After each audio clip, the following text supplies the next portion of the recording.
This study boils down to one simple truth. It's not about you. When we make God about us, we miss something essential about Him and ourselves. I did all of the things that we're called to do as Christians. It was never about who the Lord was. It was never about His glory or His goodness. It was about my glory. God, I'm only going to love you if you give me a husband. Lord, I'm only going to love you if you give me a baby. Lord, I'm only going to love you if you give me this job. And those things were failing. I obsessed over my image. It was exhausting, just an exhausting pursuit of perfection that was just too much. The power of the gospel is not that it makes us feel good, but that it calls us into something bigger than ourselves. That larger vision is the thing our souls crave. And so I want to invite you into the journey of becoming free of me.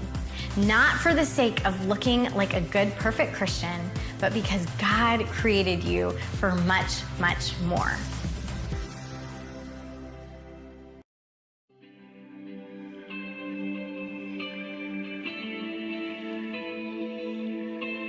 The overall goal of this particular session is to try and help people understand the centrality of Christ. This is important because sometimes we can drift into a line of thinking that segments our lives into parts. So we have our work life over here and our friendships over here, our family over here, and then our spiritual life over here. But this is not what the life of the Christian is supposed to look like. Instead, the life of the Christian isn't supposed to be segmented at all.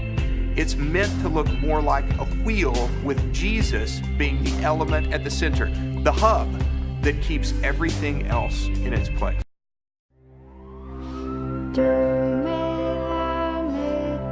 We all walk on a razor's edge, a thin line between life and death. All of a sudden, I just got this crazy feeling, and I knew that it was my dad. And I just said, no, no, no.